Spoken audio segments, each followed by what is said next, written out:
I haven't eaten anything for dinner yet. So, who doesn't love a good glass of champagne on an empty stomach? Hey everybody, it's Andrew. Long time no see. It's time for another edition of Pop Culture.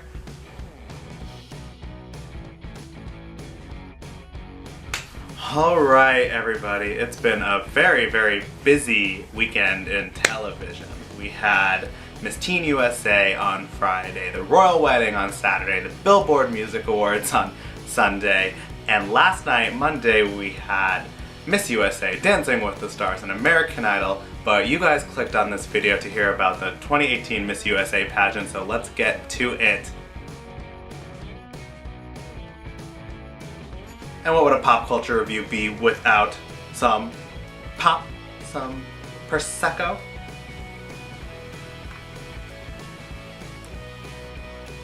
Cheers! Alright everybody, so let's get right into it. So the 2018 Miss USA pageant was last night, and the pageant took place in Shreveport, Louisiana, the same venue that they did Miss Teen USA in. So long runway, but what looked different was they have apparently a lot more specs to the stage that we saw at Teen USA. The stage lights up, there are screens all around. Teen, it just was kind of like, bleh. But for Miss, they really pulled out all the stops, which is cool, but a little unfair to the poor teens. So one thing right off the bat I noticed, they didn't have the girls announce themselves, they had an announcer announce them as they walk out. And if you guys have seen any of my pageant review videos, you know exactly how I feel about this, so I'm not going to get into it again. The night's hosts were Nick and Vanessa Lachey. Nick was a member of 98 Degrees, the boy band, and Vanessa Lachey was Miss Teen USA, I believe in 98, and now she's an actress and married to Nick. They were cool, they were alright, they're not really hosts, and a lot of their material seemed super rehearsed. But I guess they were probably nervous. I mean, they don't really host these kind of things, so I'll forgive them. So right from there, we went into the top 15, and they were South Dakota. She was the fan vote winner, and she wants to go to dental school. Georgia created Sea of Smiles, which is a platform to give toys to, I guess, underprivileged kids. Maine is a sergeant in the military. Texas is a real estate agent, and the first home that she sold was a $1 million home. New Jersey, studying criminal justice and wants to be a police officer. Nebraska was hospitalized when she was 5, and her nurse in the hospital is kind of who inspired her to want to work in that field and be kind of like a liaison for the parents to the doctors to the kids. Florida, she worked a lot of hurricane relief for the hurricane that hit Puerto Rico. Nevada was homeless after her father lost his job, and she's now an advocate, tough word to say for me, for homeless youth. Massachusetts had a syndrome when she was younger that caused a gland in her jaw to like really swell up. They showed pictures. If you haven't seen the pageant, definitely look up the top 15 announcement because she'll explain it in more detail. I don't want to say it wrong, whatever the syndrome was. Maryland, her grandmother was really the one who helped determine her to go for her dream to potentially become Miss USA, and unfortunately passed away a year ago. Tennessee, her mother was Miss Tennessee USA in 1981. She said she didn't force her to do pageants, but was super happy when she did. Oregon started an activewear clothing line company. North Carolina, her grandmother was the first woman head of the FBI in Los Angeles.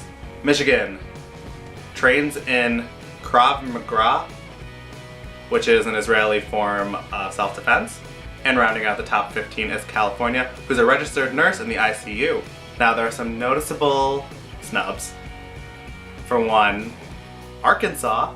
Arkansas is somebody who, if you follow any pageant Instagram or YouTuber, they were calling it that she was not only going to be in the top 5, but she was going to be the winner. Me included, I thought that she was going to be up there. And District of Columbia. District of Columbia was beautiful, so I'm really surprised that she was snubbed considering the last 2 years winners of Miss USA were both from District of Columbia. I mean, that has nothing to do with it, but I'm just surprised that she didn't kind of get in on Sash Factor. Sash Factor is when you get in just because of where you're from. I learned that one from Shandy and Susie. Alright, let's move right along. Top 15 competed in swimsuits. Pretty much the same as every other swimsuit competition from USA to Universe. They had a variety of swimsuits, colors, cuts, patterns that the girls could choose from to show off their personality. Pretty straightforward. From the swimsuits, we moved to our top 10, and they were California, Maine, Nevada, Tennessee, New Jersey, Nebraska, North Carolina, Georgia, South Dakota, and Florida. So during the evening gown competition, we had country superstar Lee Brice sing a few songs. Now I'm not very familiar with country music. That's not crossover country music, so I don't know who he is. But you know, he sang, he did his thing. I wasn't mad at it. One thing I did notice during evening gowns is a lot of the girls wore the same evening gown that they competed in the preliminary competition in, which normally they keep their telecast night, the competition night dress, a secret, and nobody can see it until that night. So I was very surprised to see almost every single girl in the top 10 was wearing the same dress. I think really the only one that changed her dress for telecast was Florida. From evening gown, we moved right over to our top 5, and they were Nevada, Florida, Nebraska, North Carolina, and South Dakota. So for this year's question round, they actually had the top 5 finalists ask each other questions, which I thought was a pretty cool option for them to do instead of having the judges or Facebook ask the questions. Let's hear what the girls want to know from each other. A lot of them seemed very nervous. They all seemed scared. It's a big deal, so I don't blame them. I think the only two that really gave somewhat of concise, clear answer that made the most sense were North Carolina and Nebraska. Unfortunately, Florida and North Dakota didn't really make their way to a cohesive answer, but they still spoke. I probably would have frozen and not been able to speak, so they're still light years ahead of me. So from the question and answer portion, we move on to our top 3 finalists, and they were Nebraska, North Carolina, and Nevada. I'm just gonna say this before we start. So this year's competition pleasantly surprised me. I normally don't like when I make predictions and they don't come true all the way. Like I was a shoo-in for Arkansas and Jersey, and Arkansas not even making the top 15 and Jersey getting left behind at top 10 was shocking.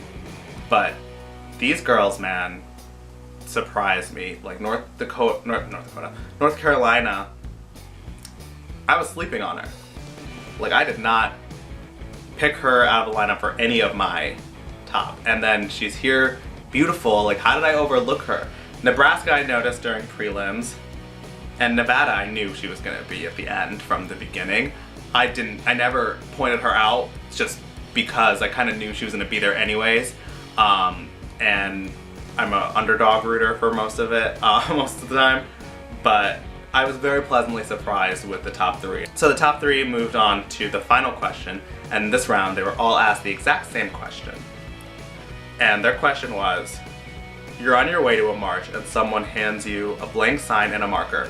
What do you put on your sign and why? Nebraska was up first, and she said she would write, speak your voice. No matter what the march you were going to, you care about it, and you care about the cause, and the most important thing to do is communicate with people and listen to them. And she just seems like a very funny girl. Like she has personality. She's like, I don't know what kind of march we're going to, but obviously we care about it. So I liked her approach, I like her personality, she seems fun. Then North Carolina said she would write, your body, your rights. As a woman, I don't want to say a victim, somebody who was sexually assaulted, she is really, really sticking up for her own personal rights and basically wants to pass the message along that sexual assault is never okay, which is 100% true. It is never okay. And then finally, Nevada, she put on her sign, let's work together to eliminate homelessness. And she related it back to her being homeless for a little period of time, and she really cares about the homeless rate and making it smaller, especially in her home state in Nevada. I think she said Nevada has the 3rd highest homeless population, which is ridiculous. So from the final questions, the judges get to take one final look at the girls where they can kind of calculate all their scores, and the ladies were accompanied by 98 Degrees. And, you know, they get to walk down the runway one last time and really emote that they want to be Miss USA. And this is when I fell in love with Nebraska. She walked out, and I don't know which 98 Degree man it was, but they did like a high five and then a low five, and then she did her final walk. I'm like, she's a cool chick. Like, I want to be friends with her.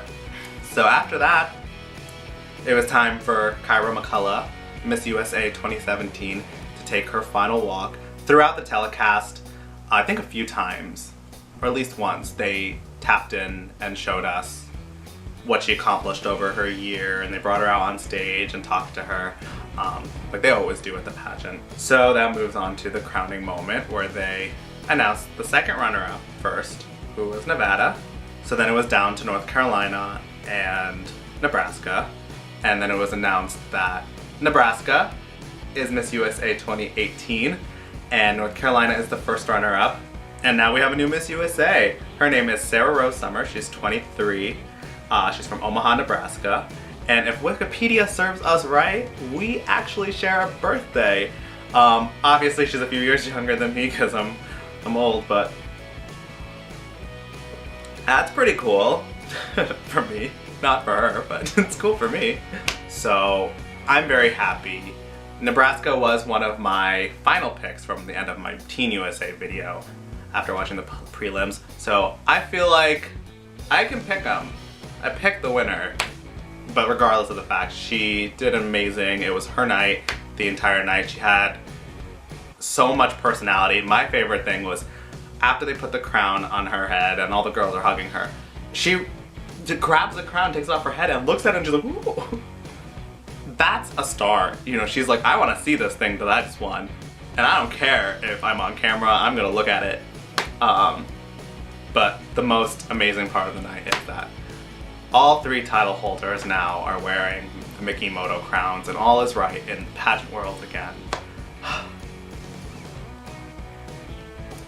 But anyways, if you guys like this video, please give it a big thumbs up. Hit the subscribe button down below. I put out new videos every week. Leave me a comment below. Are you happy with the results? Did you like Miss Nebraska's dress? That was a big topic of conversation online. But that's it for this one. I will see you guys next time. Bye!